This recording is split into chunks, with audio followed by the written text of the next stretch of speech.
हाँ तो नमस्कार मेरे प्यारे बच्चों। तो आज का जो लेक्चर है बेटा वो मेरा एमीन का वन शॉट लेक्चर है और आज इस लेक्चर के माध्यम से मैं अपने बोर्ड एग्जाम के लिए एलिफेटिक एमीन्स और एरोमेटिक एमीन्स को मैं पूरा कंप्लीट कराऊंगा। मतलब यहाँ पर जो एमीन्स का लेक्चर होने वाला है उसमें एमीन्स चाहे वो एलिफेटिक वाला हो और चाहे बच्चा वो मेरे पास एरोमेटिक वाला हो, टोटल एमीन इसमें कंप्लीट होगा बोर्ड एग्जाम के लिए। ठीक, तो हम लोग टाइम ना बर्बाद करते हुए हम लोग सीधे अपना एमीन्स स्टार्ट करते हैं कि हमारे पास एमीन्स होते क्या हैं। ठीक है, सबसे पहले बात करते हैं कि हमारे पास भैया दद्दा एमीन्स क्या होते हैं। तो देखो जो एमीन्स होते हैं बेटा वो अमोनिया के डेरिवेटिव्स होते हैं, मतलब अमोनिया के ही व्युत्पन्न हैं, अमोनिया से ही बने हुए मॉलिक्यूल्स माने जाते हैं। ठीक, अगर मैं अपने अमोनिया की बात कर दूं तो बच्चा अमोनिया में 3 H लगे होते हैं और बेटा एक लोन पेयर होता है, 2 इलेक्ट्रॉन एक्स्ट्रा होते हैं। तो ये जो मॉलिक्यूल सामने लिखा है मेरे पास एमीन का है। अगर इसी एमीन के मॉलिक्यूल में मैं एक एक हाइड्रोजन को हटाता जाऊं और उसके बदले में लगाता जाऊं एल्किल ग्रुप या फिर एरिल ग्रुप, मतलब या तो एल्किल होगा या फिर बेटा एरिल होगा। जैसे मान लो मैंने ये वाला H हटा दिया और यहाँ लगा लिया R, मतलब एल्किल लगा लिया। ठीक है, अब यहाँ पर बाकी 2 तो ऐसे रहेगा। ओवरऑल आप देख सकते हैं यहाँ पर आपको NH2 ग्रुप दिखाई पड़ेगा। क्या दिखाई पड़ेगा बच्चा? NH2 group.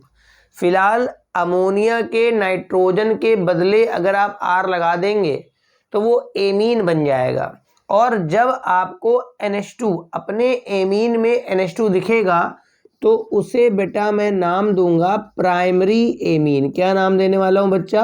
Primary amine. ठीक है, अच्छा फिर मैंने क्या करा, इसका जो एक H है उसको भी हटा दिया तो यहां बन गया R हो गया, R पे N, इधर भी R हो गया, इधर H हो गया। ओवरऑल आप देख सकते हैं कि पहले आपका NH2 दिख रहा था मगर बेटा अब यहाँ पर NH दिख रहा है। तो जिस जगह पर आपका NH दिखाई पड़ेगा और 2 एल्किल दिखेंगे बच्चा, वो एमीन मेरे पास हो जाएगा सेकेंडरी एमीन। सही है। अब आप टर्सरी समझ सकते हैं क्या होगा कि अगर मैं बचा कुचा हाइड्रोजन भी हटा देता हूं यहाँ से और यहाँ पर भी R, अभी भी इसके पास लोन पेयर है, तो ये जो एमीन हो जाएगा बच्चा उसे मैं बोलता हूं टर्सरी एमीन। क्या बोलता हूं? Tertiary amine. मतलब जिसमें मेरे को केवल एक नाइट्रोजन देखने को मिलेगा और बाकी तीनों क्या देखने को मिलेंगे? R, उसे मैं बोलता हूं टर्सरी एमीन। अच्छा, इसके आगे भी एक कैटेगरी होती है जिसे मैं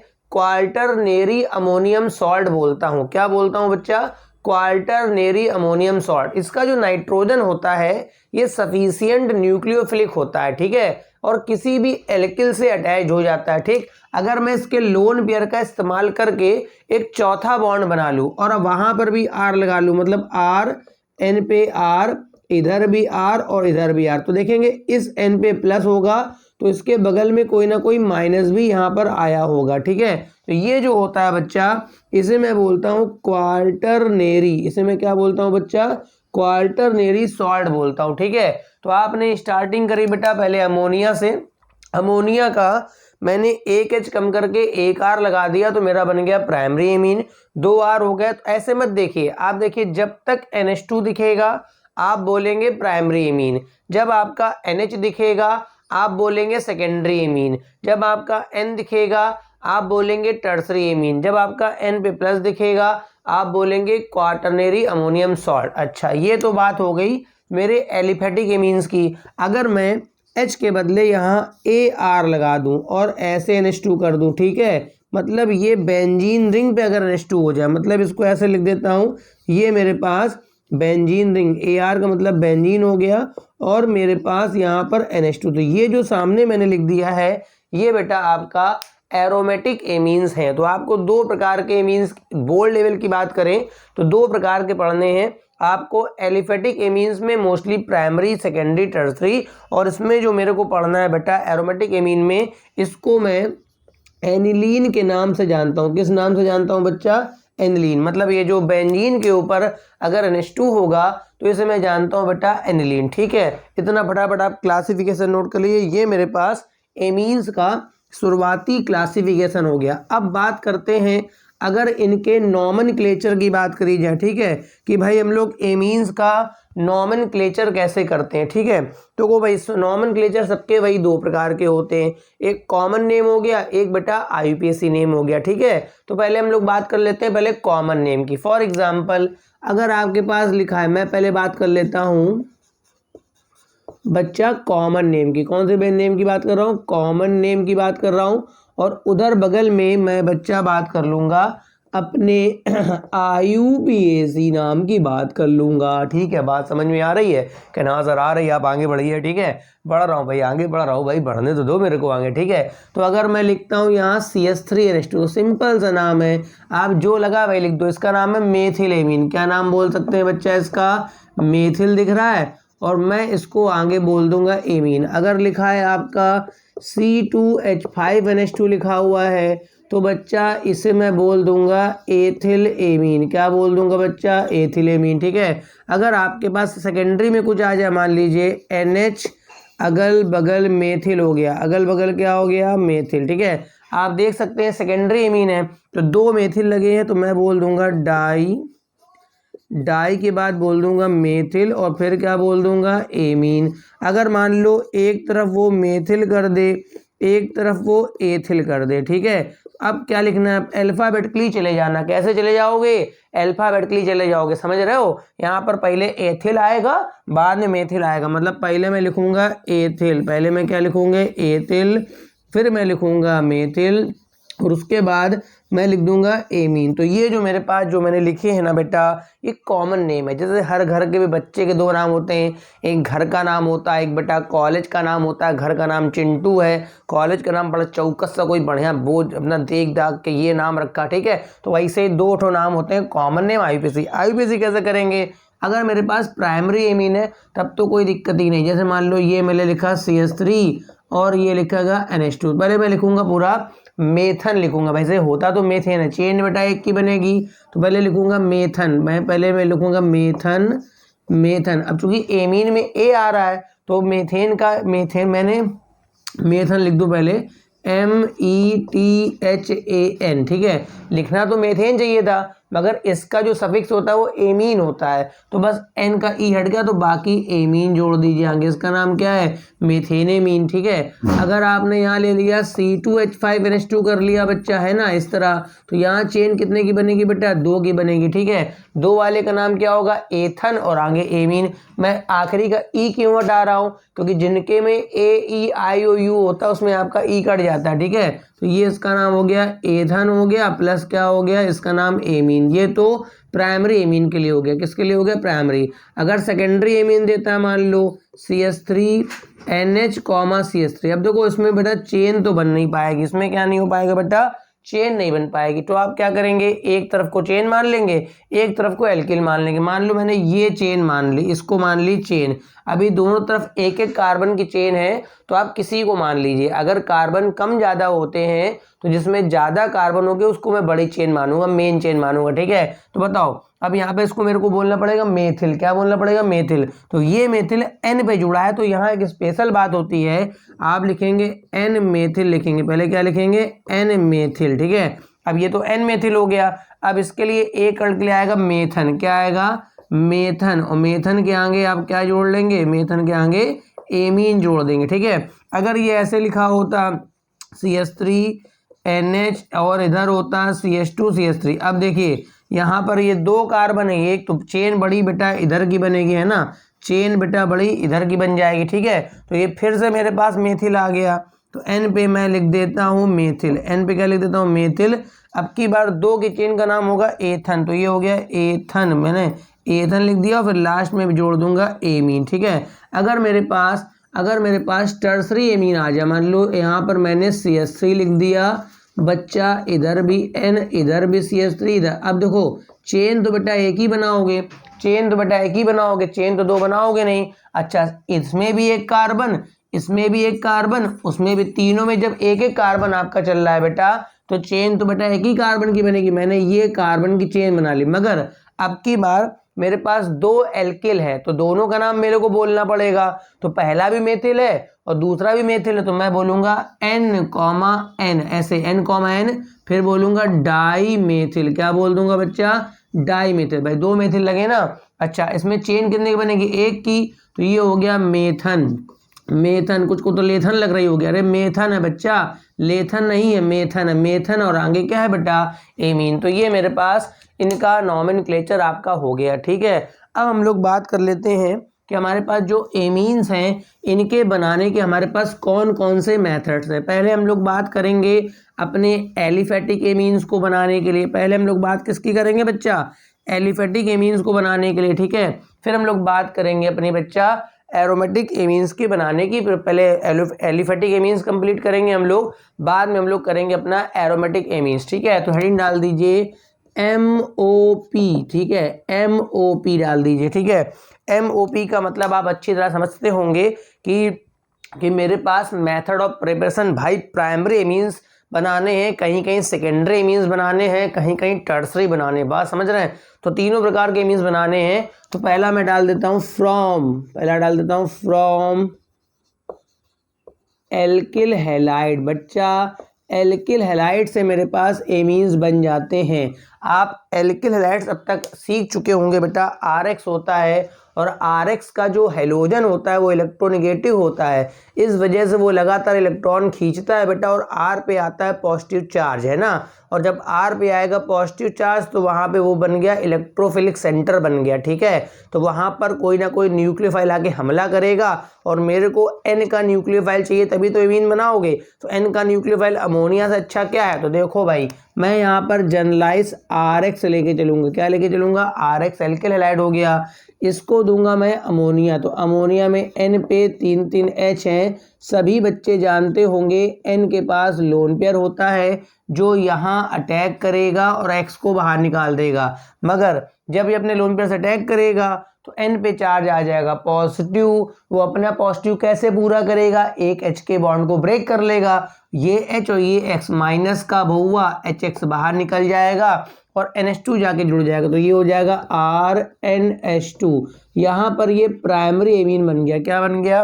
प्राइमरी एमीन। मगर ऐसा होता है कि एल्किल हैलाइड्स काफ़ी रिएक्टिव मॉलिक्यूल्स होते हैं, तो ये जो प्राइमरी एमीन के थोड़े बहुत मॉलिक्यूल्स हैं ये फिर से जाकर के आपके RX से रिएक्शन करेंगे। जैसे अमोनिया कर रही थी वैसे अब ये करेगा। ठीक है, तो RX पे दोबारा अटैक होगा, मगर इसका किसका? प्राइमरी एमीन का। तो N पे बच्चा अभी 2 H लगे हैं और लोन पेयर तो भी जिंदा ही है, क्योंकि इसने H खींच करके अपने लोन पेयर की कमी को पूरा कर लिया होगा। तो बताओ ये अटैक करेगा बेटा, तो ये फिर निकल जाएगा, फिर एक HX निकल जाएगा। अब की कुछ बच्चे बताएंगे कि बेटा आपके पर कौन सा एमीन बनेगा? तो सेकेंडरी एमीन बनेगा। मतलब क्या हो जाएगा? N पर एक H जिंदा रहेगा, 2 ठो R रहेंगे, मगर अभी भी लोन पेयर वापस आ गया होगा। ठीक है, अब ये अभी भी H है और लोन पेयर भी है, तो RX जो है तीसरे मॉलिक्यूल पे सेकेंडरी, मतलब मैं लिख देता हूँ R2NH लिख लेता हूँ। ठीक है, इस पर अटैक होगा ऐसे, यहाँ पर X निकलेगा, माइनस का HX हो गया, तो ये बन गया R3N, टर्सरी एमीन बन गया। देखो भाई, अब तो यहाँ से H निकालने के लिए है नहीं, मगर एल्किल हैलाइड मोर रिएक्टिव होता है, इस वजह से इसका जो N है वो काफ़ी अच्छा न्यूक्लियोफिलिक सेंटर भी होता है।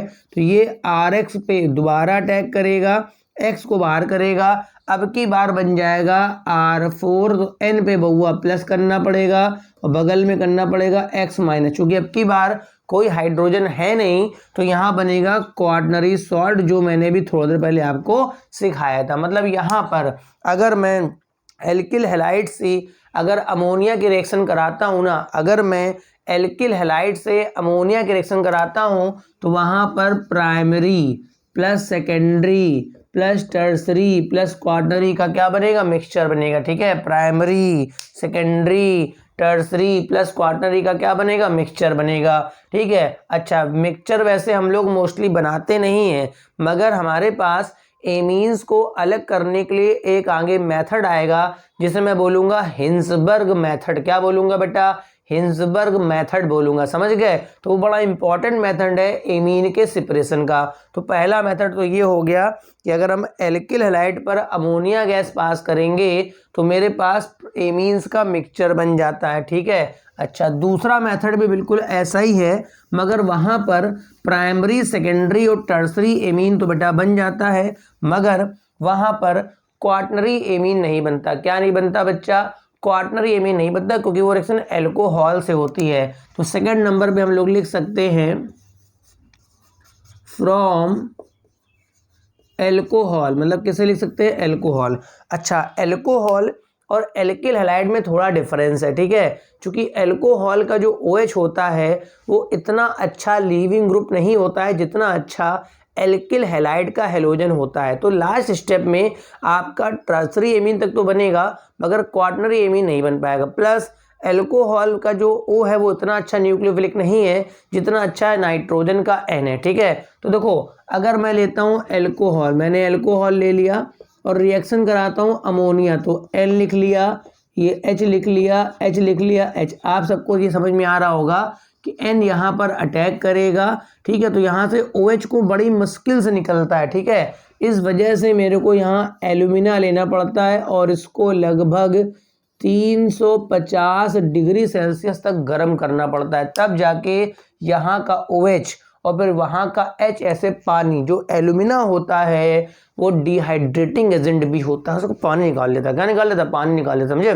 तो पानी निकालेगा तब तो इतना ताप, वो भी देखो कितना एल्यूमिना पानी निकालने की क्षमता रखता है, फिर भी उसको टेम्परेचर देना पड़ रहा है। तो फिलहाल यहाँ से OH, यहाँ से H, अभी जो बनेगा वो पहले प्राइमरी, प्राथमिक एमीन हमारा बन जाएगा। फिर रिएक्शन होगी, फिर एल्कोहल आएगा, मगर अब की रिएक्शन इससे होगी प्राइमरी एमीन से, ठीक है। तो मैंने N लिख लिया, N पे R लिख लिया, अगल बगल दूठो H लिख लिया। बिल्कुल सेम कंडीशन, ये अपने लोन पेयर से यहाँ अटैक करेगा, ये निकलेगा OH, और यहाँ का OH, वहाँ का H, क्या निकलेगा? तो अब की बार RNHR कौन सा एमीन बन गया बउआ? सेकेंडरी एमीन बन गया, ठीक है। फाइनली आपका जो ROH है ये अब की बार R2NH से अटैक कर जाएगा, घुस जाएगा इसके साथ जा करके, ठीक है। और यहाँ पर ये OH निकलेगा और बनेगा R3N। मगर बकायदा ध्यान रखना, क्योंकि अब यहाँ पर इतना अच्छा न्यूक्लियोफिलिक सेंटर, मतलब कुल मिला के इतना अच्छा लिविंग ग्रुप नहीं बन पा रहा है, तो बेटा ये रिएक्शन टर्सरी एमीन पर ही रुक जाती है, इसके बाद आपके रिएक्शन नहीं हो पाती। बात समझ रहे हैं? तो ये मेरे पास एक चीज़ और ध्यान रखिएगा, ये एमीन बनाने का इंडस्ट्रियल मेथड ऑफ प्रिपरेशन भी है। क्या है बच्चा? एमीन बनाने का इंडस्ट्रियल मेथड ऑफ प्रिपरेशन भी है, इस बात को आप ध्यान रखिएगा, ठीक है। तो ये मेरे पास सेकंड मेथड हो गया एमीन्स बनाने का। अब हम लोग अपने थर्ड मेथड में आते हैं, जो मोस्ट इम्पॉर्टेंट मेथड है। थर्ड मेथड में आते हैं, मोस्ट इम्पॉर्टेंट है। थर्ड मेथड का नाम है फ्रॉम एमाइड, है ना, फ्रॉम एमाइड। तो देखो बच्चा, एमाइड क्या होते हैं? बहुत से बच्चे जो हैं वो हो सकता है भाई एमाइड ना जानते हो। देखो, जो एमाइड होता है ना बेटा, वो कार्बोक्सिलिक एसिड, जानते हैं आप? कार्बोक्सिलिक एसिड का डेरिवेटिव होता है। मतलब कार्बोक्सिलिक एसिड का बच्चा अगर हम OH हटा दें और वहाँ NH2 लगा दें तो वो एमाइड बन जाता है, ठीक है। तो एमाइड से एमीन बनाने के बेटा दो मेथड होते हैं, ठीक है। तो एमाइड का मतलब हो गया RC डबल बॉन्ड NH2, ये बच्चा एमाइड होता है, ठीक है। एमाइड से एमीन बनाने के जो दो मेथड है, उसमें पहला बहुत फेमस है जिसका नाम है हाफमैन ब्रोम एमाइड रिएक्शन, बहुत ज़्यादा प्रचलित है, आप इसको लिख सकते हैं, बहुत इंपॉर्टेंट है। तो को भाई हाफमैन ब्रोम एमाइड रिएक्शन जो होती है वो बेटा एमाइड से प्राइमरी एमीन को देती है, मतलब चालू होती है बेटा एमाइड से और ख़त्म होती है बेटा कहाँ? प्राइमरी एमीन पर, ठीक है। तो किसी भी एमाइड की रिएक्शन अगर मैं ब्रोमीन और KOH के साथ कराता हूँ, ठीक है, या तो ब्रोमीन और KOH लिखा होगा, या इन दोनों के रिएक्शन से एक पदार्थ बनता है KOBr पोटेशियम हाइपरब्रोमाइड, या तो ये लिखा होगा। अगर मैं किसी भी एमाइड की रिएक्शन ब्रोमीन और KOH के साथ कराता हूँ ना, तो इसका CO ग्रुप बीच से खिसक लेता है बेचारा, स्लिप कर जाता, फिसल जाता है। ठीक है, जब CO स्लिप कर जाएगा तो यही R और यही NH2 जुड़ जाएगा और मेरे पास प्राइमरी एमीन का फॉर्मेशन हो जाएगा। ऑर्गेनिक केमिस्ट्री में बैलेंस का इतना इशू नहीं आता है जितना इनऑर्गेनिक केमिस्ट्री में होता है। वो मेन देखता है कि आपने किस पर अप्लाई करा है, क्या रिएजेंट लिया हो, क्या बना है। तो किसी भी एमाइड को बनाना हो एमीन में, अच्छा इस रिएक्शन की खास बात ये है कि अगर ये बच्चा N कार्बन का एमाइड होता है तो ये N-1 कार्बन का एमीन बनता है। आप देख सकते हैं एक कार्बन खिसक रहा है ना, तो एक कार्बन कम हो जाएगा। जैसे मैं यहाँ पर ले लूँ acetamide CH3C double bond O NH2, बच्चा इसका नाम मैंने क्या लिया, एसिटामाइड नाम लिया। क्या नाम लिया किसका, एसिटामाइड, एसिटिक अम्ल का एमाइड एसिटामाइड। इसको अगर मैं बेटा धोखे से भी ब्रोमीन और KOH दे देता हूँ ना, तो ये CO आप बीच से खिसका दीजिएगा बस, ठीक है। तो CH3 साथ NH2 चपक जाएगा। आप देखिए ना कौन सा एमीन बना बच्चा, मेथिल एमीन। आप देखिए यहाँ कितने कार्बन है, 1 और 2, वहाँ कितना है, 1 है। अगर मैं प्रोपेनामाइड ले लूँ CH3, उसके बाद CH2, उसके बाद C double bond O NH2, प्रोपेनामाइड ले लूँ और यहाँ से C हटा दूँ तो क्या बन जाएगा मेरे पास, एथिल एमीन बन जाएगा। तो ये मोस्ट इम्पॉर्टेंट रिएक्शन है एमाइड से एमीन को कन्वर्ट करने के लिए। ठीक, मैंने चूंकि A पॉइंट डाला है, इसका मतलब एमाइड से और भी कोई तरीका होगा एमीन को बनाने का। मैंने A पॉइंट डाला है, मतलब एमाइड से एमीन बनाने का कोई दूसरा तरीका भी होगा। तो वो मेथड होता है रिडक्शन मेथड। क्या होता है बच्चा, रिडक्शन। देखो एसिड के 4 डेरिवेटिव होते हैं, acid chloride, anhydride, Easter, amide. इसमें से बस एमाइड ऐसा होता है जिसके रिडक्शन करने पर एमीन बन जाता है। ठीक है, अगर मैं एमाइड लेता हूँ और रिडक्शन कराने के लिए अपना स्ट्रॉन्ग रिड्यूसिंग एजेंट लेता हूँ बेटा LiAlH4, इसका नाम पता होना चाहिए आपको, लिथियम एल्युमिनियम हाइड्राइड। तो ये करता बस ये है कि जैसे हम लोग क्लेमेंसन पढ़ते थे, जैसे हम लोग वोल्फ किस्नर पढ़ते थे, वैसे ही यहाँ पर CO के बदले क्या लगा देगा, CH2 लगा देगा। मतलब जिस जगह पे CO होगा हटाता नहीं है, हाफ मैन ब्रोमाइड में CO खिसक लेता है। ठीक है, यहाँ CO के बदले हो जाएगा CH2, तो RCH2NH2 बन जाएगा, मतलब एमीन बन जाएगा। ठीक है, इस रिएक्शन की भी खास बात समझ लीजिए, अगर ये N कार्बन का है तो ये भी N कार्बन का बनेगा। मतलब किसी प्रकार के कार्बन की संख्या में कोई चेंज नहीं आने वाला है, ये बच्चे ध्यान नहीं देते। ठीक है, चलो मैं अपना एसिटामाइड ले लूँ तो CH3C double bond O NH2। देखो मैं 2 रिएक्शन एक साथ कराऊंगा, यहाँ देखिएगा। अगर मैंने इस एसिटामाइड को LiAlH4 दे दिया, मतलब लिथियम एल्युमिनियम हाइड्राइड, तो ये CO को कर देगा CH2, तो ये बन जाएगा CH3CH2NH2। देखिए एथिल एमीन बन गया। क्या बन गया, एथिल एमीन। और जितने कार्बन का एमाइड है उतने कार्बन का एमीन। मगर अगर इसको मैंने दे दिया बच्चा ब्रोमीन और KOH दे दिया, क्या दे दिया, ब्रोमीन और KOH। इस रिएक्शन का नाम अभी 5 मिनट पहले पढ़ाया था, इसका नाम था हाफ मैन ब्रोमेमाइड रिएक्शन। तो ये CO खिसक जाएगा और ये बन जाएगा CH3। देखिए कितनी बढ़िया और कितनी प्यारी सी रिएक्शन है। उसी एमाइड से उतने कार्बन का एमीन बन रहा है और उसी एमाइड से एक कम कार्बन का एमीन बन रहा है। मतलब अगर आपको उतने ही कार्बन का एमीन बनाना है तो आप रिडक्शन लगा सकते हैं, अगर आपको एक कार्बन कम करके लगाना है तो आप लगा सकते हैं हाफ मैन ब्रोमाइड रिएक्शन। तो ये 2 कन्वर्जन थे मेरे पास एमाइड को एमीन में कन्वर्ट करने के लिए। ठीक है, अब मेरे पास जो चौथा मेथड है, 4th नंबर पे जो मेथड है वो कैसा है मेरे पास एमीन बनाने के लिए। ठीक है, वो मेरे पास है नाइट्राइल और आइसोनाइट्राइल। ठीक है, तो 4th नंबर पे आप डाल दीजिए फ्रॉम नाइट्राइल ग्रुप क्या होता है बच्चा, CN होता है। क्या होता है, CN। एंड लिख सकते हैं आइसोनाइट्राइल। क्या लिख सकते हैं, आइसोनाइट्राइल। तो आइसो चपक गया तो बहुत बड़ी बात नहीं हो गई, NC हो जाएगा। क्या हो जाएगा, NC।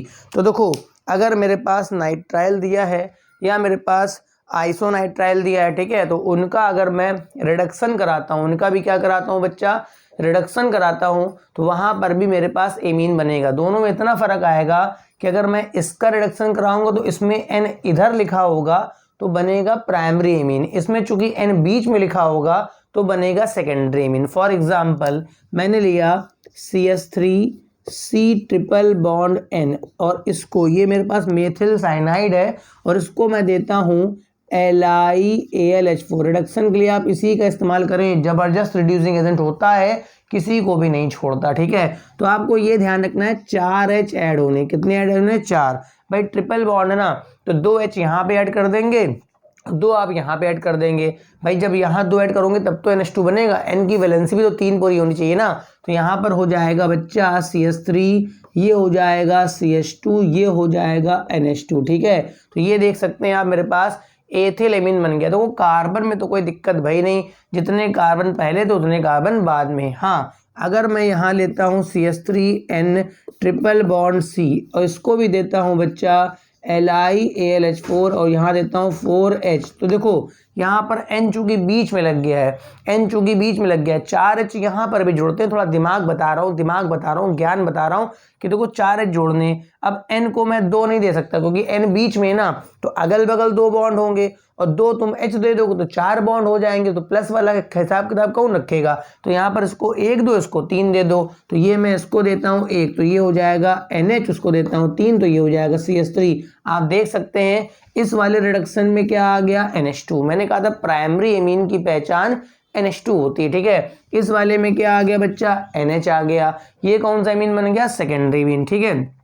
अब आप यहाँ पे चाहें तो जितने चाहे ग्रुप बदल लें, मतलब मेथिल करा है मैंने, आप एथिल कर लीजिए, ठीक है। इस तरह से आप करके बना सकते हैं। मतलब अगर आप नाइट्राइल का रिडक्शन, ये पेपर में पूछा गया CBSE में कि नाइट्राइल आइसोनाइट्राइल में क्या डिफरेंस है, जैसे अच्छे स्मेल के होते हैं, खराब स्मेल के होते हैं, इसका रिडक्शन कराओगे तो प्राइमरी पाओगे, इसका कराओगे तो सेकेंडरी पाओगे, पढ़ोगे तो पाओगे, नहीं पढ़ोगे तो कुछ नहीं पाओगे, ठीक है। तो ये सिंपल सी बात है। चौथे नंबर पे मेरे पास आ गया रिडक्शन। बहुत सारे रिडक्शन वाले मेथड यहाँ पर हैं। 5th नंबर पे आ जाए हम लोग, तो भैया हमारे पास अगर कोई नाइट्रो कंपाउंड है, अगर हम लोग 5th नंबर पे आ जाएं तो लिख सकते हैं हम लोग बेटा फ्रॉम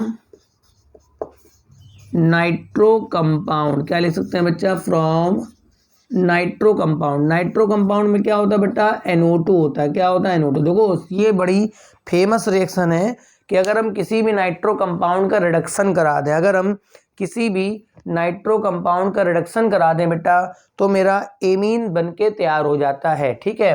रिडक्शन के लिए मैं कुछ रिएजेंट बता रहा हूँ, ठीक है। अगर जनरलाइज कहीं पर भी RNO2 लिखा है, आपने इसको SN+2HCl दे दिया, या तो ये लिखा होगा, ये बेटा रिड्यूसिंग एजेंट होता है, H रिलीज करता है, या फिर आपका इसके बदले Fe+2HCl लिखा होगा, ये भी वही काम करेगा, या इसके बदले LiAlH4, ये भी वही काम करेगा। मतलब ऐसा नहीं है कि आपके पास केवल एक ही रिएजेंट है। अगर नाइट्रो ग्रुप को आप देते हैं SN+HCl, तब भी वो NO2 को NH2 में जाके पटक देगा। अगर आप देते हैं Fe+2HCl, तब भी वो NO2 को NH2 में जाके पटक देगा। या फिर आप सिंपल तो जो देते हैं वो दे दीजिए। तो जिस जगह पर भी आपका NO2 होगा बच्चा, वहां पर आपका NH2 हो जाएगा। फाइनली बनेगा प्राइमरी एमीन। कौन सा बनेगा, प्राइमरी, ठीक है। जैसे मान लो मैंने लिया CH3NO2, क्या लिया, CH3NO2, ठीक है। और यहाँ पर इनमें से कुछ को दे दोगे तो ये बन जाएगा मेथिलेमीन। क्या बन जाएगा, मेथिलेमीन, ठीक है। ये नाइट्रोमेथेन है, एक कार्बन का है ना। अब मैं यहाँ ले लेता हूँ C2H5NO2 कर लेता हूँ, ठीक है। इसको दूंगा अगर यही रिएजेंट, तो ये बन जाएगा C2H5NH2, ये बन गया था मेथिलेमीन, ये बन गया था एथिलेमीन। यही रिएक्शन अभी जस्ट यही रिएक्शन मैं अपने एरोमेटिक वाले पे भी सब अप्लाई करूंगा। तो मेरे पास जो 5वें नंबर पे हो गया वो बेटा फ्रॉम नाइट्रो कंपाउंड्स हो गया। किससे हो गया बच्चा, नाइट्रो कंपाउंड से हम लोग बना सकते हैं। अब 6 नंबर और लास्ट नंबर जो है बेटा वो भी बड़ा इंपॉर्टेंट है, जिसका नाम है गैब्रियल थैलीमाइड रिएक्शन। 6 नंबर पे मेरे पास आता है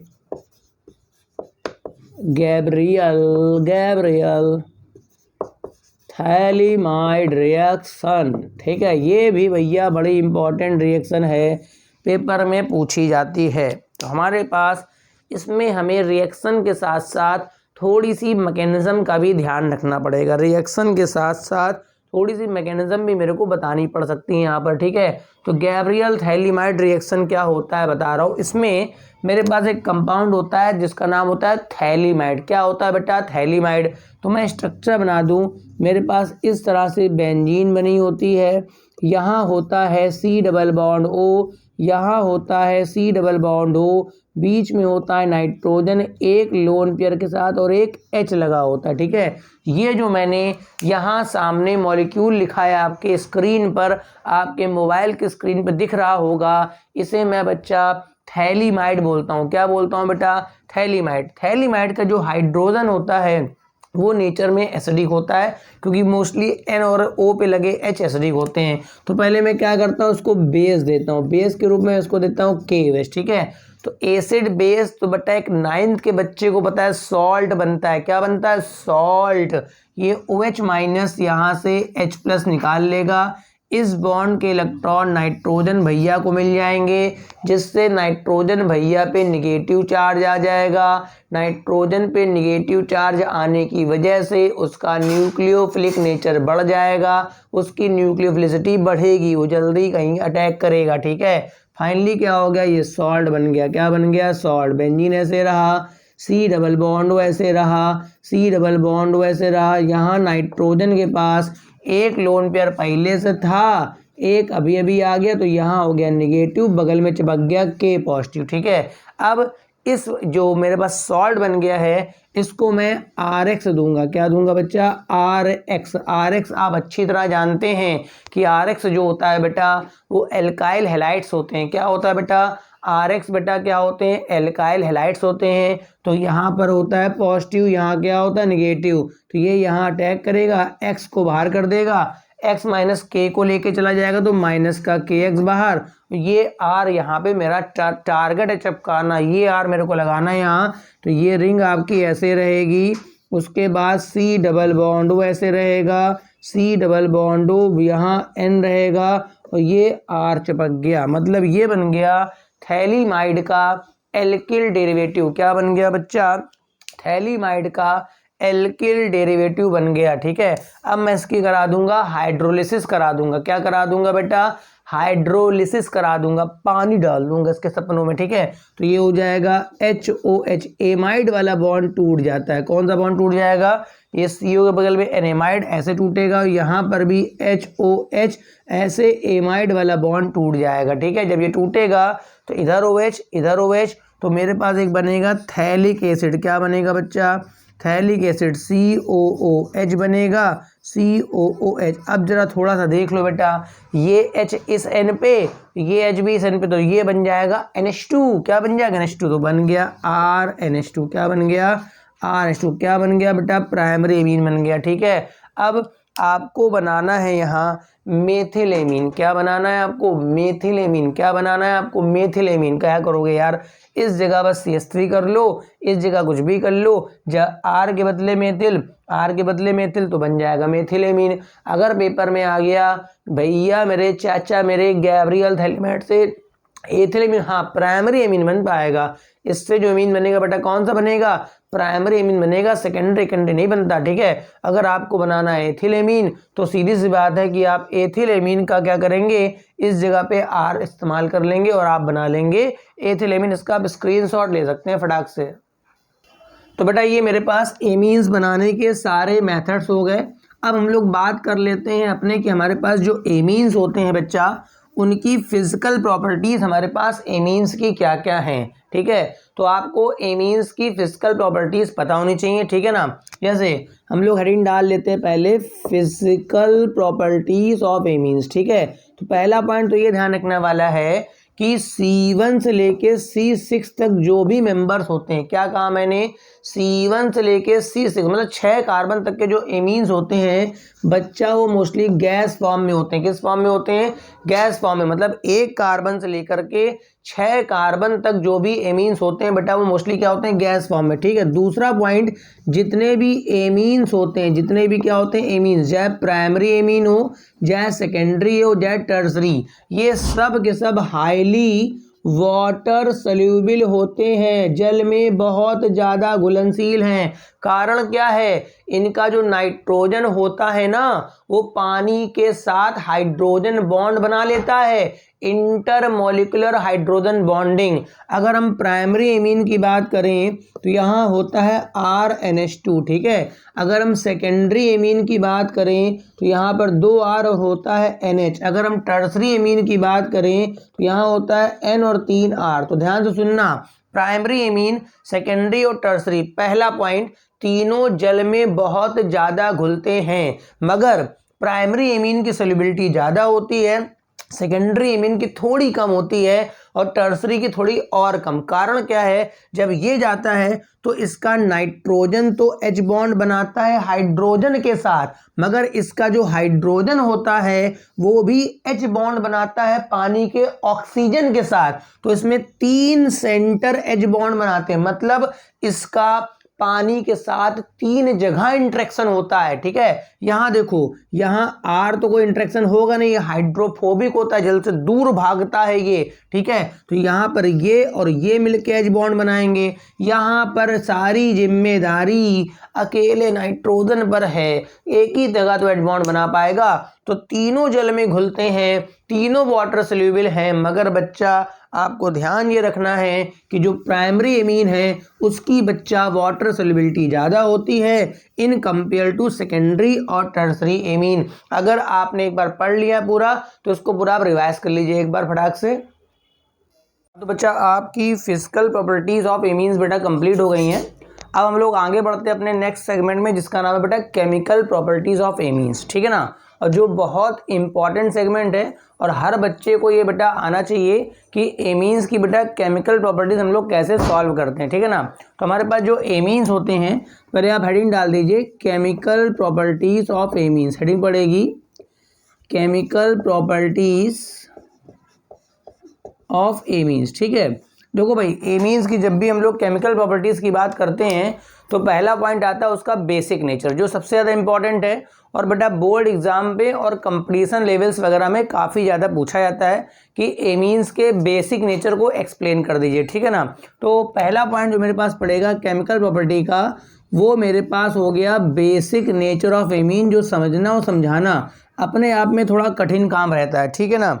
अच्छा, अब मेरे पास बेसिक नेचर क्या होता है, बेसिक सब्सटेंस हमारे पास क्या होते हैं। तो अगर आप लुईस बेस की बात करें तो अगर किसी भी पदार्थ के पास बेटा लोन पेयर होता है, मान लो कोई भी सब्सटेंस ऐसा लिखा है जिसके पास ये लोन पेयर है, ये जो 2 इलेक्ट्रॉन दिख रहे हैं इसको हम लोग बेटा लोन पेयर बोलते हैं, ठीक है। अगर किसी पदार्थ के पास लोन पेयर है और वो इसे डोनेट कर सकता है, मतलब किसी को दे सकता है, ठीक है। लोन पेयर होने से कुछ नहीं होगा, अगर किसी के पास आपके पास लोन पेयर है और वो उसे डोनेट कर सकता है तो उसे मैं बोलता हूँ लुईस बेस, ठीक है। तो अगर मैं एमीन की बात करूँ तो चाहे मेरे पास प्राइमरी एमीन हो, प्राइमरी एमीन में भी आपके नाइट्रोजन के पास लोन पेयर होता है, ठीक है ना। अगर मैं सेकेंडरी एमीन की बात करूं तो यहाँ सेकेंडरी एमीन में भी नाइट्रोजन के पास लोन पेयर होता है, ठीक है। अगर मैं टर्सरी एमीन की बात करूं तो यहाँ पर टर्सरी एमीन में भी नाइट्रोजन के पास लोन पेयर होता है। बस मेरे को ये देखना है कि इन तीनों एमीन में से सबसे आसानी से इलेक्ट्रॉन कौन डोनेट कर पाएगा। तो मैं पहले एक क्वेश्चन बता दूं कि जो एमीन का बेसिक नेचर है वो 2 जगह पूछा जाता है। एक पूछा जाता है बेटा सोल्यूशन फेज में पूछा जाता है कि सोल्यूशन में बेसिक नेचर का ऑर्डर क्या है, मतलब इन तीनों में ज़्यादा बेसिक कौन सा और कम बेसिक कौन सा। दूसरा मेरे पास आता है बेटा गैस फेज का, ठीक है। तो पहली बात तो जिनके पास लोन पेयर होता है और जो लोन पेयर डोनेट कर सकते हैं बेटा उनको क्या बोलते हैं, बेसिक सब्सटेंस, ठीक है। तो आप देख सकते हैं कि जो मेरे पास एमीन्स हैं उनमें नाइट्रोजन के पास आपका लोन पेयर प्रेजेंट होता है, इस वजह से ये बात तो तय है बेटा कि ये सारे बेसिक हैं, ठीक है। अब बेटा इनका अगर बेसिक नेचर एक्सप्लेन करना है तो मैं पहला केस डाल देता हूँ इन सोल्यूशन फेज। मतलब पहले हम लोग बात कर लेते हैं कि अगर हम लोग सोल्यूशन फेज में हैं तो सोल्यूशन फेज में आपका वाटर सॉल्वेंट इस्तेमाल होता है, ठीक है। सोल्यूशन फेज में है तो आपका वाटर सॉल्वेंट वहाँ पर इस्तेमाल होगा, ठीक। अब मेरे को ये देखना है कि बेटा इन तीनों में से सबसे आसानी से इलेक्ट्रॉन कौन डोनेट कर पाएगा। अच्छा, एक बात तो ये भी समझ में आती है कि जिस नाइट्रोजन के पास, भाई ये 3 नाइट्रोजन के पास लोन पेयर हैं तो सबके पास बेटा इलेक्ट्रॉन डेंसिटी एक जैसी नहीं होगी। तो जिस नाइट्रोजन के पास बेटा इलेक्ट्रॉन डेंसिटी ज़्यादा होगी वो फिलहाल ज़्यादा डोनेट करने की क्षमता रखता होगा, ठीक है। और दूसरा, अगर किसी बेस का मैं कॉन्जुगेट एसिड बनाऊं, ठीक है, अगर किसी बेस का मैं कॉन्जुगेट एसिड बनाऊं और वो कॉन्जुगेट एसिड बहुत स्टेबल बन जाए तो वो एमीन भी ज़्यादा बेसिक होगा, ठीक है। मतलब दो फैक्टर जो हैं सोल्यूशन फेज में बेटा, दो फैक्टर डिसाइड करेंगे बेसिक नेचर। पहला, जो अगल बगल आर लगे हैं उनका इंडक्टिव इफेक्ट, और दूसरा, इन सारे बेसों का मैं बनाऊंगा कॉन्जुगेट एसिड। किसी भी बेस का अगर कॉन्जुगेट एसिड बनाना है तो आप उसमें H+ दे दीजिए, ठीक है। इसमें भी मैं H+ दे दूं, इसमें भी दूंगा, इसमें, तो सबका कॉन्जुगेट एसिड बन जाएगा। वो कहाँ से आएगा H+? वाटर खुद देगा, ठीक है। और मैं तीनों कॉन्जुगेट एसिड की अपनी स्टेबिलिटी चेक कर लूंगा, तो जो ज़्यादा स्टेबल होगा वो ज़्यादा बेसिक होगा। तो पहले हम लोग बात करते हैं अपने इंडक्टिव इफेक्ट के अकॉर्डिंग। पहले हम लोग बात करते हैं इंडक्टिव इफेक्ट के अकॉर्डिंग, ठीक है। इंडक्टिव इफेक्ट क्या होता है बेटा?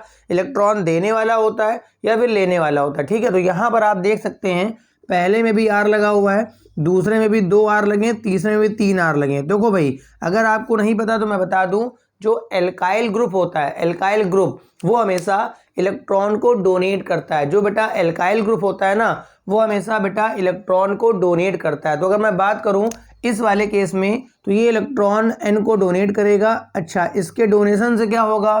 जो नाइट्रोजन का एटम है ना, इसकी बेटा इलेक्ट्रॉन डेंसिटी ज़्यादा हो जाएगी, ठीक है।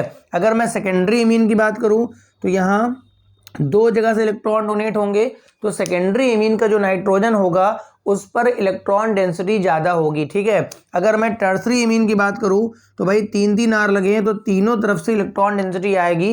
मतलब ये मान सकते हैं कि जो मेरे पास टर्सरी एमीन होता है, जो मेरे पास कौन सा एमीन होता है? टर्सरी एमीन, इसके पास इलेक्ट्रॉन डेंसिटी भैया सबसे ज़्यादा है। तो अगर हम इंडक्टिव इफेक्ट के अकॉर्डिंग देखें तो प्राइमरी एमीन में केवल 1+ I लगा हुआ है, ठीक है। सेकेंडरी एमीन में 2+ I लगे हैं, ठीक है। और टर्सरी एमीन में बच्चा क्या है?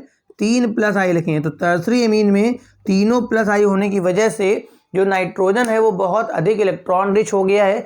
इस वजह से अगर मैं इंडक्टिव इफेक्ट के अकॉर्डिंग देखता हूं तो सबसे ज़्यादा बेसिक होगा मेरे पास टर्सरी एमीन, उससे कम होगा सेकेंडरी, उससे कम होगा प्राइमरी। तो अगर इंडक्टिव के अकॉर्डिंग मैं लिखता हूं तो 1 डिग्री से ज़्यादा बेसिक 2 डिग्री, इसके अकॉर्डिंग आगे हो जाएगा 3rd डिग्री। मतलब ये जो मैंने ऑर्डर बनाया है वो on the basis of inductive effect बना लिया, ठीक है। अब मैं बात करता हूं दूसरा सॉल्वेशन इफेक्ट की। मैं दूसरा बात कर देता हूं सॉल्वेशन इफेक्ट की बात कर लेता हूं, ठीक है। ये क्या है? मैं जितने भी मेरे पास एमीन्स हैं, जितने एमीन्स हैं, जो को बेस का हमेशा बनता है कॉन्जुगेट एसिड और एसिड का बनता है कॉन्जुगेट बेस, तो मैं तीनों को H+ दिलाऊंगा और तीनों को बनाऊंगा कॉन्जुगेट एसिड, ठीक है। तो यहाँ लिख लेता हूँ पहले मैं R पे लिख लेता हूँ NH2, ये इसका लोन पेयर, ठीक है। उम्मीद बात समझ में आ रही होगी। अब मैं इसको H+ दूंगा। साहब ये H+ कहाँ से आएगा? साहब से नहीं आएगा, पानी से आएगा, ठीक है। तो पानी, मैंने कहा ना सोल्यूशन बेस में वाटर सॉल्वेंट, तो ये H+ यहाँ जुड़ेगा, तो मैं बना दूंगा R पे बेटा N पे 2S तो पहले लगे हैं।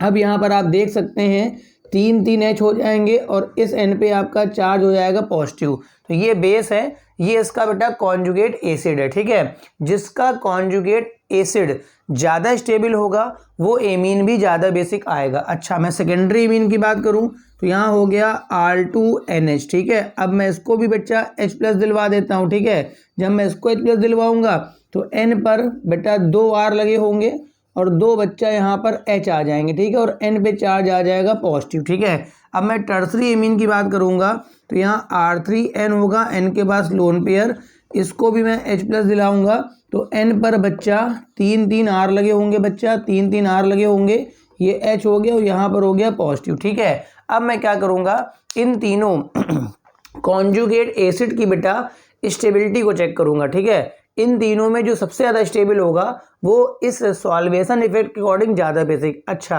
अब चूंकि ये सॉल्वेंट में होंगे और सॉल्वेंट भी कौन सा है? पानी, जो हाइड्रोजन बॉन्ड बना लेता है। तो आप देखिए जो प्राइमरी एमीन का जो आपका कॉन्जुगेट एसिड है वो इस वाले H से भी H बॉन्ड बना लेगा, वो इस वाले H से भी H बॉन्ड बना लेगा और वो इस वाले H से भी H बॉन्ड बना लेगा। R हाइड्रोजन बॉन्डिंग नहीं बनाता, ठीक है। जो सेकेंडरी एमीन वाला है वो केवल 2 जगह से H बॉन्ड बना पाएगा, और जो टर्सरी एमीन वाला है वो केवल एक साइड से ही एच बॉन्ड बना पाएगा। तो उम्मीद है बात समझ में आ रही है कि जो प्राइमरी एमीन है जब ये 3 जगह से एच बॉन्ड बनाएगा तो ये ज़्यादा स्टेबल हो जाएगा, सेकेंडरी वाला केवल 2 जगह से बनाएगा तो ये कम स्टेबल, और टर्सरी वाला केवल 1 जगह से तो ये और कम स्टेबल। तो अगर मैं इसके अकॉर्डिंग चलूँ तो प्राइमरी एमीन का कॉन्जुगेट एसिड सबसे ज़्यादा स्टेबल है और टर्सरी एमीन का कॉन्जुगेट एसिड सबसे कम स्टेबल है। तो इसके अकॉर्डिंग आंसर पलट गया, 3rd डिग्री सबसे कम बेसिक, फिर 2 डिग्री और 1 डिग्री। अब देखिए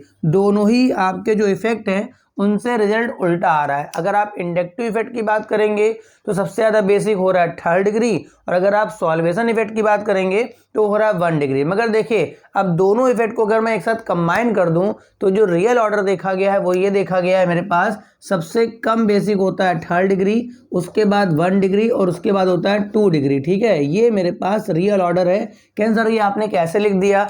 मैंने नहीं लिखा, एक्सपेरिमेंटल अगर मैं दोनों इफेक्ट को कंबाइन कर दूं तो देखो भाई 2 डिग्री दोनों में प्रीडोमिनेट कर जाएगा क्योंकि वो बीच में आ रहा है। ठीक है, तो सबसे आगे निकल जाएगा और 3 और 1 आपस में लड़ते झगड़ते रह जाएंगे क्योंकि कहेगा कभी मैं, तो इस वजह से ये मेरे पास जनरलाइज ऑर्डर बनता है। बात समझ में आ गई? तो अगर आपसे सोल्यूशन फेस में ऑर्डर पूछता है, ठीक है, अगर आपसे सोल्यूशन फेस में ऑर्डर पूछता है तो ये ऑर्डर लिखेंगे। मगर इसमें मैं एक बात और बताना चाहूँगा, ये बेटा ऑर्डर तब लगता है जब R के बदले मेथिल होता है। ये बात आप बिल्कुल दिमाग रखिए, NCERT में भी दे रखी है। अगर R के बदले मेथिल होगा तो ये ऑर्डर लगता है। मगर अगर R के बदले मैं एथिल कर लूँगा, तो यहाँ पर ये 1 पहले आ जाता है, 3 बाद में, 2 सबसे आगे रहता है। मतलब मैंने ये 2 ऑर्डर आपको बता दिए, इनको थोड़ा ध्यान रखिएगा। ठीक है, किसी भी केस में सोल्यूशन फेस में सेकेंडरी एमीन सबसे ज़्यादा बेसिक होता है। अगर आपके पास सारे मेथिल वाले एमीन हैं तो उसके बाद 1 डिग्री फिर 3rd डिग्री। अगर आपके पास एथिल वाले एमीन है तो ये 3 और 1 आपस में एक्सचेंज हो जाते हैं। ठीक है, तो ये मेरे पास बेसिक नेचर था इन सोल्यूशन फेज। ठीक है, अच्छा बच्चा, अगर मैं बात करूं गैस फेज वाले में, तो ये बताइए कि गैस फेज अगर मैं लेता हूं तो इन दोनों में से खुद सोचिए कि अगर मैं गैस फेज लेता हूं तो बच्चा ये बताइए कि इन दोनों में से कौन सा इफेक्ट आपका खत्म हो जाएगा। देखो जो सॉल्वेशन इफेक्ट है, मैं लिख देता हूँ हेडिंग। मैं अब चेक करूंगा गैस फेज में, किस फेज में चेक करूंगा बच्चा? गैस फेज में। ये भी पूछ सकता है आपसे। ठीक है, तो अगर गैस फेज की बात करी जाए तो बेटा वहां पे सॉल्वेंट तो होगा नहीं।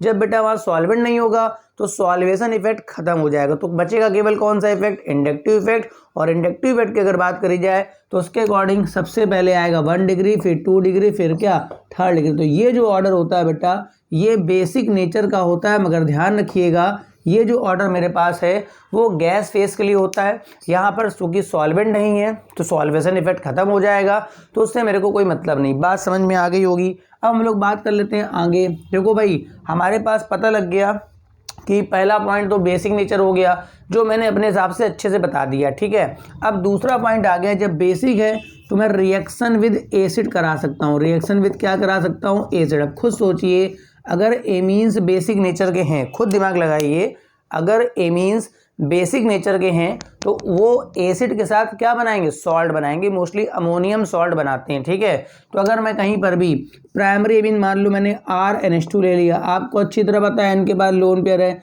अगर मैं इसमें HCl डाल देता हूँ, क्या डाल देता हूँ? HCl डाल दो या कोई भी एसिड डाल दो बेटा, वो प्रोटॉन डोनर होगा और एमीन प्रोटॉन एक्सेप्टर है क्योंकि H+ जाके यहाँ पे जुड़ जाएगा। तो फिलहाल यहाँ पे 3 H हो जाएंगे, तो ये बन जाएगा RNH3, यहाँ हो जाएगा प्लस, इसके बगल में चिपका रहेगा Cl-, तो ये मेरे पास सॉल्ट बन जाएगा। क्या बन जाएगा? सॉल्ट। तो अगर कोई पूछ ले कि भाई एमीन की रिएक्शन अगर मैं एसिड से कराता हूं तो क्या बनता है, तो मैं अभी प्रूफ करके आया हूं बेटा कि एसिड मेरे पास जो होते हैं, जो मेरे पास एमीन्स होते हैं बच्चा, अभी मैं प्रूफ करके आया हूं कि जो मेरे पास एमीन्स होते हैं वो बेटा बेसिक नेचर के होते हैं। इस वजह से एसिड के साथ क्या बना देंगे? सॉल्ट। अब मेरे पास जो 3rd रिएक्शन है वो बहुत इंपॉर्टेंट है, जिसका नाम है मेरे पास एल्काइलेशन ऑफ एमीन्स। ठीक है, 3rd पॉइंट डाल दीजिए, पूछी जाती है। इस घटना का नाम है एल्काइलेशन ऑफ एमीन। तो सीधी सी बात है, एल्काइलेशन का मतलब क्या है? अगर मैं एमीन के H हटाता जाऊँ, अगर मैं एमीन के H हटाता जाऊँ, वहाँ पर मैं एल्किल लॉन्च करता रहूँ, ठीक है, तो इस घटना का नाम क्या होता है? एल्काइलेशन। तो एल्किल लॉन्च करने के लिए मैं मोस्टली लेता हूँ एल्किल हैलाइड। आपको अच्छी तरह पता है कि जब भी आप एल्काइलेशन कराना चाहेंगे तो आर पे हेलोजन के साथ रिएक्शन करा दीजिए।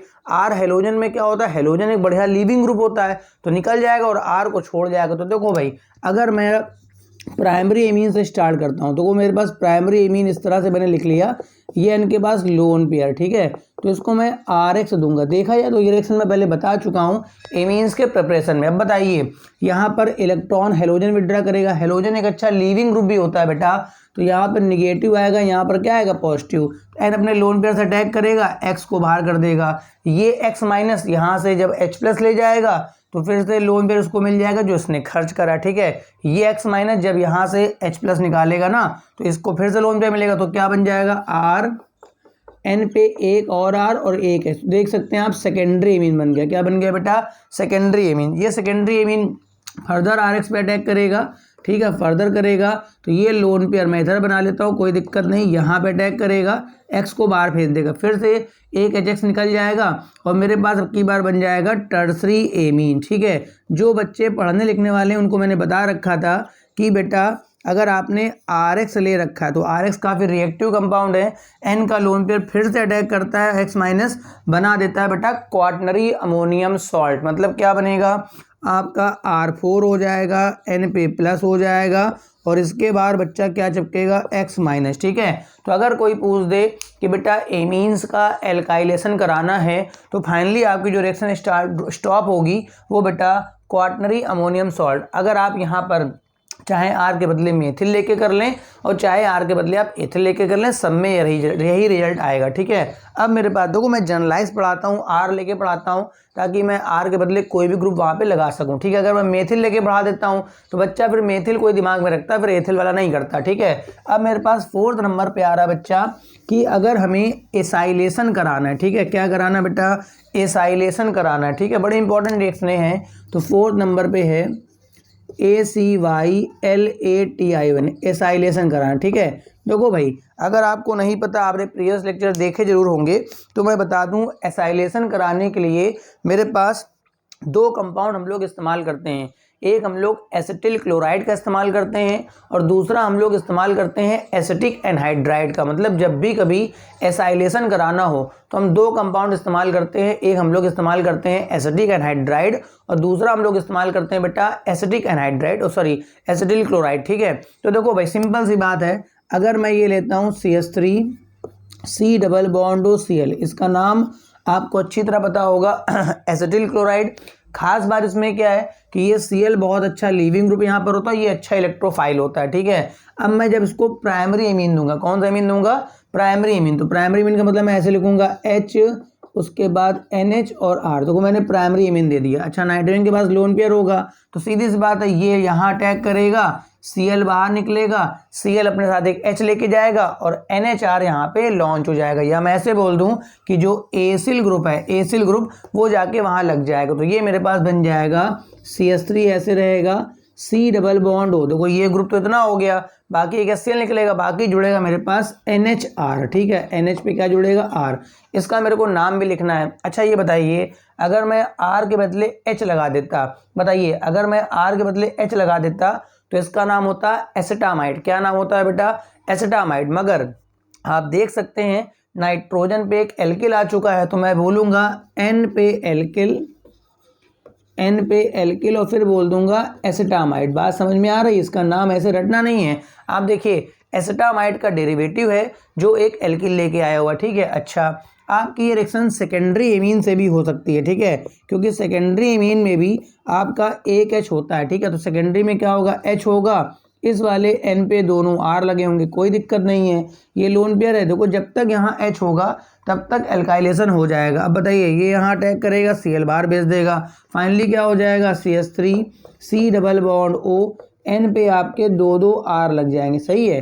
अब ये क्या है, यहाँ पर पता 2 एल्किल लग गए हैं, तो इसका नाम क्या हो जाएगा? N, N dialkyl dialkyl और हो जाएगा आपका एसिटामाइड। बात समझ में आ रही है? ये रिएक्शन, ये दो रिएक्शनें आप बेटा एसिटिक एनहाइड्राइड से भी करा सकते हो। तो पेपर में आ सकता है कि भाई अगर मैं प्राइमरी और सेकेंडरी एमीन लेता हूं और उनकी रिएक्शन अगर मैं एसिटिल क्लोराइड से कराता हूं तो क्या बनेगा? तो पहला प्राइमरी एमीन में चूंकि एक ही आर लग पाएगा तो एन एल्किल एसिटामाइड, सेकेंडरी में 2 आर लगेंगे तो क्या नाम होगा? N, dialkyl acetamide. ठीक, अब मेरे पास जो फिफ्थ रिएक्शन है ये बहुत ज़्यादा फेमस है और आपका जो बोर्ड एग्जाम है CBSE बोर्ड के लिए तो भाई बहुत पूछी जाती है, जिसका नाम होता है शॉर्टन बोमान रिएक्शन या फिर मैं बोलता हूँ बेंजोइलेशन। तो फिफ्थ नंबर पे आप डाल दीजिए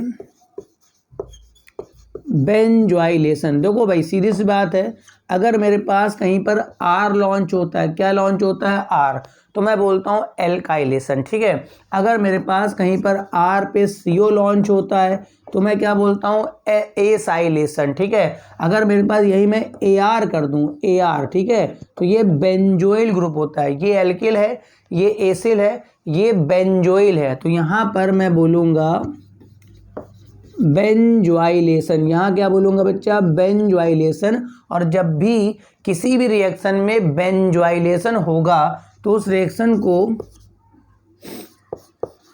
शॉर्टन बोमान रिएक्शन बोलते हैं। ठीक है, शॉर्टन MANN कर लें, SAUTTN, शॉर्टन बोमान इसको बोला जाता है। ठीक है, वो नाम फिलहाल लिख के देगा, वो स्पेलिंग आप थोड़ा देख लीजिएगा। तो ये शॉर्टन बोमान रिएक्शन बहुत फेमस है बेटा और बेंजोइलेशन करने के काम में आएगा। कोई फर्क नहीं है, अगर आप R लॉन्च करेंगे तो मैं एल्काइलेशन बोलूँगा, अगर आप RCO लॉन्च करेंगे तो मैं एसाइलेशन बोलूँगा, अगर आप ARCO लॉन्च करेंगे तो बेंजोइलेशन। तो मैं क्या लेने वाला हूँ यहाँ पर? बेंजीन रिंग लेता हूँ, C double bond O Cl, इसका नाम आप खुद बताइए, इसका नाम बेंजोइल है, इसका नाम बेंजोइल, तो इसका नाम हो जाएगा बेंजोइल, बेंजोइल क्लोराइड हो जाएगा। क्या हो जाएगा? क्लोराइड। 2 रिएक्शनें पॉसिबल हैं, पहला प्राइमरी एमीन के साथ तो ये हो जाएगा H, ये हो जाएगा NH और R। यहाँ पर N के पास लोन पेयर यहाँ अटैक करेगा, Cl को बाहर भेजेगा, HCl निकलेगा तो जाके आपका बेंजोइल ग्रुप लॉन्च हो जाएगा। ठीक है, ये C double bond O, N पे H और ये R। ठीक है, तो ये हो जाएगा N एल्किल। देखो अगर यहाँ पर H लगा होता तो इसका नाम बेंजेमाइड होता है। क्या होता है? बेंजीन का एमाइड है ना, तो बेंजेमाइड, तो इसका नाम क्या हो जाएगा? N एल्किल बेंजेमाइड इसका नाम हो जाएगा। ठीक है, इसी तरह से जो होशियार बच्चे हैं बेचारे, जो पढ़ने वाले, जो कमज़ोर भी, वो भी कर लेंगे।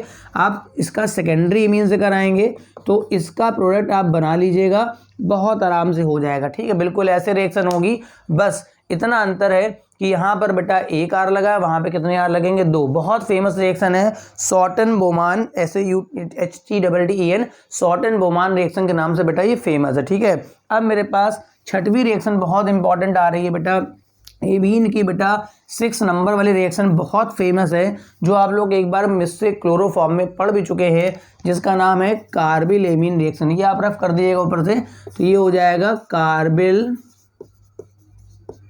एमीन, चाहे तो रिएक्शन बोल दीजिए और बच्चा चाहे आप कार्बिल एमीन टेस्ट बोल दीजिए। बहुत ही ज़्यादा फेमस रिएक्शन है कि बेटा कार्बिल एमीन रिएक्शन क्या होती है। ठीक है, तो बेटा अगर मेरे पास कोई भी प्राइमरी एमीन दिया जाता है, क्या देते हैं बच्चा हम लोग? प्राइमरी एमीन मतलब कार्बिल एमीन रिएक्शन जो होती है वो होता है टेस्ट ऑफ प्राइमरी एमीन। मतलब अगर आपको चेक करना है कि दिया गया एमीन आपका प्राइमरी एमीन है कि नहीं। ठीक है, तो प्राइमरी एमीन में जब भी मैं क्लोरोफॉर्म डालूंगा, क्या डालूंगा? क्लोरोफॉर्म और डालूंगा KOH। ठीक है, तो ये जो NH2 ग्रुप होगा, क्या होगा बेटा?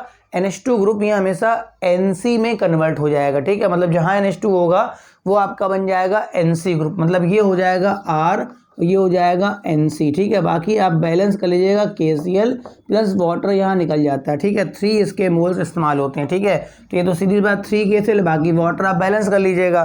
तो ये मेरे पास प्राइमरी एमीन है, 1 डिग्री का है और इसका नाम होता है बच्चा एल्किल। जब CN लगता है तो हम साइनाइड बोलते हैं और NC में क्या बोलते हैं बेटा हम लोग? आइसोसाइनाइड। इस कंपाउंड की खास बात पता है आपको कि ये एक बैड स्मेलिंग कंपाउंड है। क्या है बच्चा? बैड स्मेलिंग कंपाउंड है, दुर्गंध आती है, ठीक है। जैसे ये बनेगा बहुत ही ज़्यादा बदबूदार कंपाउंड है, आप वहाँ बैठ नहीं पाएंगे, बैठना दूभर हो जाएगा आपका, ये समझ लीजिए, ठीक है। अगर आपको कहीं पर कोई चेक करना है कि दिया गया एमीन बेटा प्राइमरी एमीन है या प्राइमरी एमीन नहीं है, ठीक है, तो वहाँ पर आप क्या करने वाले हैं कि क्लोरोफॉर्म डालेंगे और KOH डालेंगे। जैसे मान लो, अच्छा ये मेरे पास जो ये AR भी अगर हुआ मतलब एरोमेटिक एमीन भी हुआ, अगर मेरे पास AR भी हुआ मतलब एरोमेटिक एमीन भी हुआ, तब भी ये रिएक्शन हो जाती है, यहाँ बन जाएगा ArNC। ये मैं आपको अभी थोड़ी देर बाद एनिलीन में पढ़ाऊंगा। किसमें पढ़ाऊंगा? एनिलीन में। तो चाहे एलिफेटिक एमीन हो और चाहे बेटा एरोमेटिक एमीन हो ना आपका बेटा प्राइमरी एमीन चाहिए। किसी भी प्राइमरी एमीन में अगर मैं क्लोरोफॉर्म और KOH डालता हूँ, किसी भी प्राइमरी एमीन में अगर मैं क्लोरोफॉर्म और KOH डालता हूँ तो हमेशा क्या बनता है बेटा? आइसोसाइनाइड बनता है। तो ये जो रिएक्शन होती है, ठीक है, ये जो रिएक्शन है मेरे पास, ये आपका कार्बिल एमीन रिएक्शन है, ये मेरे पास टेस्ट ऑफ प्राइमरी एमीन होता है। अब 7वें नंबर पे हम लोग पढ़ लेते हैं जिसका नाम है, ये भी बड़ी फेमस रिएक्शन है, 7वें नंबर पे आती है जिसका नाम है हाफमैन मस्टर्ड ऑयल रिएक्शन। बड़ी फेमस है हाफमैन मस्टर्ड ऑयल रिएक्शन, ये भी मेरे पास काफ़ी ज़्यादा पूछी आती है, ठीक है। हाफमैन मस्टर्ड ऑयल रिएक्शन क्या होती है, सुनिए ध्यान से। अगर मेरे पास कोई भी प्राइमरी एमीन, ये भी बेटा टेस्ट ऑफ प्राइमरी एमीन होता है, जैसे मेरे पास कार्बिल एमीन होता है टेस्ट ऑफ प्राइमरी एमीन, वैसे ये भी होता है। तो किसी भी प्राइमरी एमीन में मैं कार्बन डाइसल्फाइड डालूंगा और मर्क्यूरिक क्लोराइड डालूंगा, दो पदार्थ मिलाने होते हैं, ठीक है। किसी भी प्राइमरी एमीन में मैं कार्बन डाइसल्फाइड डालूंगा और मैं मिलाऊंगा HgCl2 मर्क्यूरिक क्लोराइड। तो यहाँ पर दोनों H हटके RN double bond C double bond S, मतलब ये बन जाता है, ठीक है। इसका मैं नाम लिखूंगा, इसका नाम है एल्किल आइसोथायोसायनेट। इसका नाम बच्चा ये है, ठीक है। एल्किल आपको समझ में आ रहा होगा, क्योंकि यहाँ पर CN नहीं NC दिख रहा है, तो क्या लग गया? आइसो लग गया। क्या लग गया? आइसो। जिस जगह पे ऑक्सीजन के बदले सल्फर आता है वहाँ पे मैं क्या बोलता हूँ? थायो। क्या बोलता हूँ? थायो। बाकी ये NCO जो होता है, जो NCO होता है वो साइनेट होता है, वहाँ सल्फर लगा है तो ये है साइनेट, आइसोसाइनेट, ठीक है, बल्कि थायोसाइनेट, ठीक है। इसकी स्मेल जो है वो बेटा मस्टर्ड ऑयल की तरीके होती है। किसकी तरह होती है बेटा? मस्टर्ड ऑयल, मतलब सरसों का जो तेल होता है, सरसों का तेल यहाँ बन नहीं गया है, सरसों का तेल यहाँ बन नहीं गया है, इसकी स्मेल सरसों के तेल जैसी, कड़वा तेल आप जानते हैं, उस बिल्कुल वैसी स्मेल आना चालू हो जाएगी। अगर किसी भी कंपाउंड में अगर आप कार्बन डाइसल्फाइड डाल दें और मर्क्यूरिक क्लोराइड डाल दें और उसमें कड़वे तेल जैसी स्मेल आने लग जाए, मतलब वो एमीन कौन सा होगा? 100% लिखवा लीजिए, वो कौन सा एमीन होगा? आपका प्राइमरी एमीन, ठीक है। तो उम्मीद है आपको ये भी रिएक्शन आप लिख सकते हैं टेस्ट ऑफ प्राइमरी एमीन, मतलब ये जो रिएक्शन है वो भी आप लिख सकते हैं अपने टेस्ट ऑफ प्राइमरी एमीन में। तो यहाँ तक बात क्लियर हो गई है। एक बार आप वीडियो पॉज करके इतना एक बार रिवाइज कर जाइए फटाक से। हाँ, तो ये थी आपके पास मेरे पास हाफमैन मस्टर्ड ऑयल रिएक्शन, और इस रिएक्शन का भी यूज़ हम लोग कर सकते हैं कि अगर हमारे पास दिया गया एमीन प्राइमरी एमीन है तो वो हाफमैन मस्टर्ड ऑयल रिएक्शन देगा। अब मेरे पास जो नेक्स्ट रिएक्शन है बेटा वो है हमारे पास कि रिएक्शन विद, हेडिंग डाल दीजिए आप, रिएक्शन विद नाइट्रस एसिड। तो बेटा ये एक बहुत इंपॉर्टेंट रिएक्शन है जो हम लोग प्राइमरी एमीन, सेकेंडरी एमीन और टर्सरी एमीन को डिफ्रेंशिएट करने के लिए कर सकते हैं। मतलब अगर आपने नाइट्रस एसिड के साथ रिएक्शन कराई है तो बेटा इस पर प्राइमरी का इफेक्ट, सेकेंडरी का इफेक्ट और टर्सरी का इफेक्ट बेटा डिफरेंट आता है, ठीक। अगर मेरे पास, मैं ए पॉइंट डाल लेता हूं, अगर मैं कोई भी प्राइमरी एमीन लेता हूं, ठीक है बच्चा, आपको प्राइमरी एमीन पता होगा जिसमें आपका NH2 आता है, ठीक है। तो अगर मैं कोई भी प्राइमरी एमीन ले लेता हूं यहाँ पर RNH2 और इसको मैं देता हूं मोस्टली नाइट्रस एसिड देता हूं, टेम्परेचर लो रखूंगा लगभग 0 से 5 डिग्री सेल्सियस, ठीक। तो यहाँ पर पहले क्या होता है कि डाइजोनियम सॉल्ट बन जाता है, मतलब यहाँ पर जो N है वो हो जाता है इस जगह हो जाता है N2+। मगर ये जो मेरे पास एलिफेटिक डाइजोनियम सॉल्ट होता है ये अनस्टेबल होता है, तो यहाँ से बच्चा नाइट्रोजन गैस बाहर निकल जाती है। ठीक, अब जब यहाँ से नाइट्रोजन गैस बाहर निकल जाएगी तो मेरा बन जाएगा कार्बोकैटायन। क्या बन जाएगा? कार्बोकैटायन। और ये जो कार्बोकैटायन है ये डाइल्यूट सोल्यूशन कहीं ना कहीं होगा तो उसमें वाटर प्रेजेंट होगा। क्या प्रेजेंट होगा? वाटर। तो वाटर एज ए न्यूक्लियोफाइल, ध्यान से सुनिए, वाटर एज ए न्यूक्लियोफाइल यहाँ पे अटैक करेगा। फाइनली मेरे पास जो प्रोडक्ट आएगा एल्कोहल आएगा और आपको नाइट्रोजन गैस निकली हुई दिखाई पड़ेगी, मतलब N2 गैस यहाँ पर बाहर निकलती है। कुल मिला के कहना ये चाह रहे हैं कि अगर आपने कोई भी प्राइमरी एमीन ले लिया, कौन सा एमीन ले लिया? प्राइमरी, तो वहां पर जब आप नाइट्रस एसिड देते हैं तो वहां आपका डाइजोनियम कंपाउंड बनता है, मगर एलिफेटिक डाइजोनियम सॉल्ट जो होते हैं वो कम स्टेबल, उनमें रेजोनेंस नहीं हो पाता है, इस वजह से ये ब्रेक होके बनाता है कार्बोकैटायन, और जब वाटर अटैक करता है तो मेरे पास फाइनली बनता है अल्कोहल। फॉर एग्जांपल अगर मैं इस रिएक्शन को डायरेक्ट देखूं तो जिस जगह पे मेरे पास NH2 था उस जगह पे OH हो जाएगा और कौन सी गैस निकल जाएगी? N2। फॉर एग्जांपल मैंने इथाइल एमीन ले लिया, मैंने क्या ले लिया?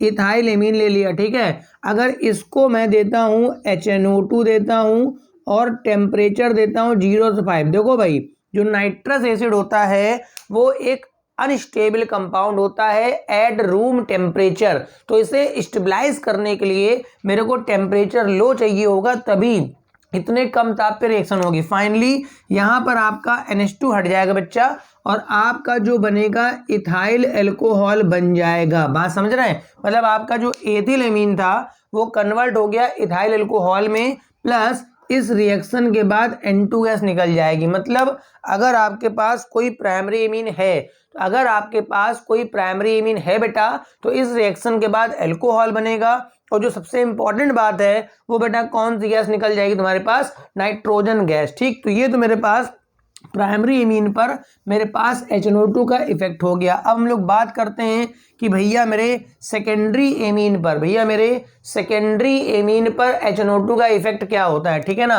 तो B पॉइंट डाल देते हैं। सेकेंडरी एमीन पर, सेकेंडरी एमीन पर कुछ अलग ही इफेक्ट देखने को मिलता है। अगर मैं लेता हूं सेकेंडरी एमीन, क्या मतलब हुआ? N पे बेटा H लगा होगा, अगल बगल 2 R लगे होंगे। ठीक है, अगर मैं इसको देता हूं नाइट्रस एसिड HNO2, टेम्परेचर वही रखना है 0 से 5, तो यहाँ पर एक नाइट्रोसो कंपाउंड बन जाता है, मतलब ये H हट जाता है, N पर दोनों R ऐसे रहेंगे और N डबल बॉन्ड O, ये जो है इसका नाम है नाइट्रोसामीन। ठीक है, इसका नाम है नाइट्रोसामीन, इसका नाम होता है। और इसकी खास बात ये है कि ये येलो कलर का सब्सटेंस है। कैसा है बेटा? येलो कलर का सब्सटेंस।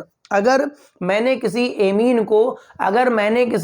को नाइट्रस एसिड दिया और येलो कलर का मोस्टली लिक्विड बन के आ जाता है, येलो कलर का क्या बन जाता है? लिक्विड बन जाता है, तो मैं पहचान जाऊंगा कि मेरे पास वो जो एमीन दिया गया है बेटा वो कौन सा एमीन है बेटा? सेकेंडरी एमीन है। प्राइमरी एमीन में कौन सी गैस निकलती है?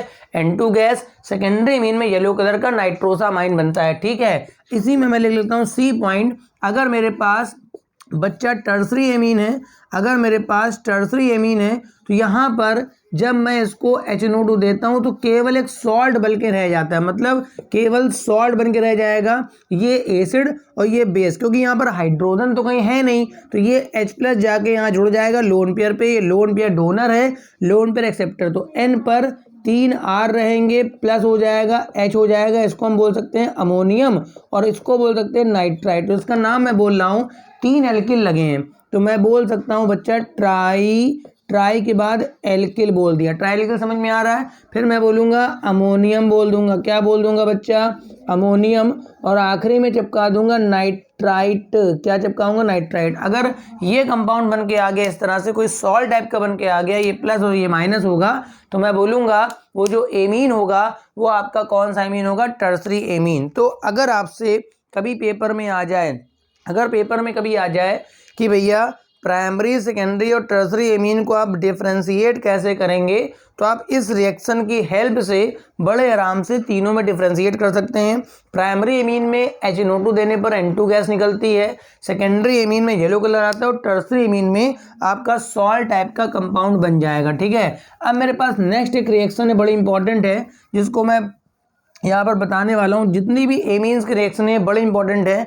अब एक क्वेश्चन आता है भाई, हिंसबर्ग रिएजेंट क्या होता है? बहुत फेमस क्वेश्चन है हमारे पास, तो आप नेक्स्ट हेडिंग डाल दीजिए HINS बच्चा, हिंसबर्ग रिएक्शन या हिंसबर्ग रिएजेंट क्या होता है? देखो भैया, अगर मेरे पास कहीं पर किसी बॉक्स में प्राइमरी एमीन, सेकेंडरी एमीन और टर्सरी एमीन का मिक्सचर दिया, बात सुनिएगा भाई ध्यान से। अगर मेरे पास किसी चैम्बर में प्राइमरी एमीन, सेकेंडरी एमीन और टर्सरी एमीन का मिक्सचर दिया है और उस मिक्सचर को मेरे को सेपरेट करने के लिए कहा गया, ठीक है, अगर उस मिक्सचर को मेरे को सेपरेट करने के लिए कहा गया है तो मैं उसे हिंसबर्ग रिएजेंट के द्वारा सेपरेट करूंगा। मतलब हिंसबर्ग रिएजेंट द्वारा मैं प्राइमरी एमीन, सेकेंडरी एमीन और टर्सरी एमीन को मैं अलग कर सकता हूं, ठीक है। फॉर्मूला क्या होता है, ठीक है, बेंजीन के ऊपर अगर मैं लगा देता हूं SO2Cl, ठीक है, तो इसका नाम होता है benzene sulphonyl chloride, benzene sulphonyl chloride. तो ये जो सामने मॉलिक्यूल लिखा है बच्चा, इसका नाम होता है हिंसबर्ग रिएजेंट। और इसका काम क्या है, इसका फंक्शन क्या है? आपके एग्जाम में कई बार तो यही क्वेश्चन पूछा गया है कि इनमें से हिंसबर्ग रिएजेंट कौन सा होता है। तो बेंजीन सल्फोनिल, चूंकि सल्फर आ गया तो benzene sulphonyl chloride is the नाम, ये क्या है, हिंसबर्ग रिएजेंट है, ठीक है। अब इसके द्वारा हम तीनों एमीन्स के मिक्सचर को कैसे अलग करेंगे वो मैं देखता हूं, ठीक है। अब बहुत ध्यान से बात सुनिएगा, अगर मैं इस हिंसबर्ग रिएजेंट को अपने एमीन के मिक्सचर में डाल देता हूं, ठीक है, मेरी बात समझना, अगर मैं इस रिएजेंट को अपने एमीन के मिक्सचर में डाल देता हूं तो सबसे पहला पॉइंट, प्राइमरी एमीन इससे रिएक्शन करके एक कंपाउंड बनाएगा और वो जो कंपाउंड होगा वो बेस में सल्यूबल होगा। बात सुनिए पहले, प्राइमरी एमीन इससे रिएक्शन करके कंपाउंड बनाएगा जो बेस में सल्यूबल होगा। सेकेंडरी एमीन भी इससे रिएक्शन करेगा मगर उससे जो कंपाउंड बनेगा वो बेस में इनसल्यूबल होगा। मगर टर्सरी एमीन जो होगा वो इससे बिना रिएक्शन करे ही अलग हो जाएगा। मतलब सबसे पहले जो अलग होगा वो बेटा टर्सरी एमीन, क्योंकि टर्सरी एमीन में एक भी H नहीं होता। मैंने क्या कहा, 3 सेंटेंस मैंने बोला कि अगर मेरे पास प्राइमरी एमीन है बेटा तो वो उससे रिएक्शन करेगा और जो कंपाउंड बनेगा उसके पास एसिडिक H होने की वजह से वो बेस में घुल जाता है। सेकेंडरी एमीन रिएक्शन तो कर लेगा मगर उसके बाद जो कंपाउंड बनेगा उसके बाद एसिडिक H नहीं बचता है तो वो बेस में इनसोल्यूबल होता है। तो एक सोल्यूबल एक इनसोल्यूबल, दोनों के लिए अलग हो जाएंगे। टर्सरी के पास तो H भी नहीं होता तो रिएक्शन नहीं करता। अब देखते रिएक्शन, ये मैंने लिखा अपना हिंसबर्ग रिएजेंट, बेंजीन है और SO2Cl कर लिया, ठीक है।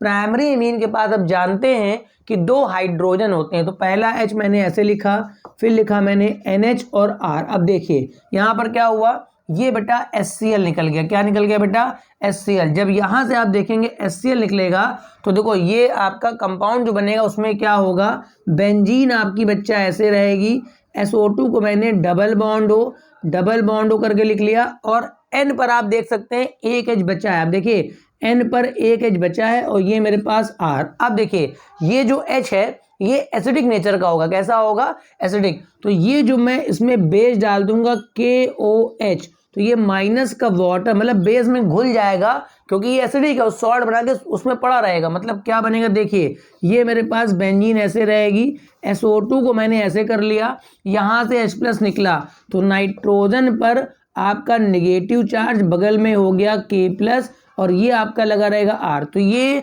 बेस सल्यूबल कंपाउंड बना। मतलब ये जो कंपाउंड बनता है ये बेस में घुल जाएगा, अंदर चला जाएगा। उसके बाद सुनिएगा, ठीक, ये मेरे पास A था। अब मैं अगर इसकी रिएक्शन सेकेंडरी एमीन से कराता हूँ, मतलब ये मेरे पास बेंजीन है, उसके बाद SO2Cl है। सेकेंडरी एमीन में बच्चा क्या होता है, एक ही H होता है और 2 R चिपक जाते हैं। तो देखिए जब मैं ये रिएक्शन कराऊंगा, जब ये HCl निकलेगा तो देखिए बेंजीन आपके पास ऐसे रहेगा, उसमें कोई दिक्कत नहीं, SO2 रहेगा और N पे 2 R। अब खुद बताइए इस वाले कंपाउंड को देख के खुद बताइए, इसके पास एसिडिक गैस तो है नहीं, तो ये जो कंपाउंड होगा ये बेस में इनसोल्यूबल होगा। बेस में क्या होगा बेटा? इनसोल्यूबल। मतलब इन दोनों में से एक बेस के अंदर चला जाएगा, एक बेस के बाहर अपनी लेयर बना लेगा। मेरा यही तो फंक्शन था, इनको अलग करना है, ठीक है। और देखिए, अब देखिए कितनी बढ़िया बात, टर्सरी एमीन जो होगा, टर्सरी एमीन वो तो बेटा रिएक्शन ही नहीं करेगा, क्योंकि टर्सरी एमीन में एक भी हाइड्रोजन नहीं है जो Cl के साथ जा सके। मतलब कुल मिला के इस रिएक्शन के बाद सबसे जो पहले अलग होगा वो अलग होगा बच्चा टर्सरी एमीन। और इन दोनों को जब मैं बेस में डालूंगा तो ये बेस में घुल गया होगा और ये बेस में नहीं घुला होगा, फिर इसे फिल्टर कर लूंगा। फिर जब छान लूंगा तो ऊपर जो आपका पीपीटी वगैरह आ जाएगा उसमें आपका सेकेंडरी एमीन का उससे सैंपल मिलेगा, और जो बेस के अंदर चला गया है उससे आपका सेपरेट हो जाएगा प्राइमरी एमीन। तो ये सब बातें आपके बोर्ड एग्जाम में बहुत पूछी गई हैं कि भाई हिंसबर्ग रिएजेंट से हम किस तरह से अपने मिक्सचर को सेपरेट कर सकते हैं। तो प्राइमरी एमीन दिया, उससे जो बना वो बेस सोल्यूबल था, सेकेंडरी एमीन जो बना वो बेस इनसोल्यूबल था, और यहाँ पर जो बना वो तो रिएक्शन नहीं होती है। तो इस तरह से हम लोग हिंसबर्ग रिएजेंट के द्वारा आपका प्राइमरी, सेकेंडरी और टर्सरी एमीन का हम लोग सेपरेशन कर सकते हैं। और ये प्राइमरी, सेकेंडरी और टर्सरी को डिफ्रेंशिएट करने का तरीका भी है। अगर प्राइमरी वाला होगा तो बेस में घुल जाएगा सॉल्ट, अगर सेकेंडरी वाला होगा तो नहीं घुलेगा, और टर्सरी तो रिएक्शन ही नहीं करता। तो इसी के साथ बच्चा मेरा जो एलिफेटिक एमीन का पोर्शन है वो मैंने इस वन शॉट में कंप्लीट करा दिया है, ठीक है। एरोमेटिक एमीन भी बड़ा टॉपिक है, मतलब जो एनिलीन है, एरोमेटिक एमीन, ये मेरे पास इसका मैं एक वन शॉट एक और बना दूंगा। इस वाले में केवल मैं अपना एलिफेटिक एमीन ही कंप्लीट कराया हूँ। इस वाले में मैंने अपना एलिफेटिक कंप्लीट कराया है। जो अगला वन शॉट में लगा दूंगा वो एरोमेटिक एमीन्स का होगा, ताकि बातें डिटेल में बताई जा सके, ठीक है। एक ही लेक्चर में इतना बड़ा नहीं हो पा रहा है, तो मैं जो अगला वन शॉट होगा वो एरोमेटिक एमीन का बना दूंगा। अगर आपने चैनल अभी तक सब्सक्राइब नहीं किया है तो इंटर का सिलेबस कंप्लीट करने के लिए और इंटर के बाद नीट और जेईई पढ़ने के लिए पूरा मेरा चैनल जरूर सब्सक्राइब कर लें। Thank you for watching.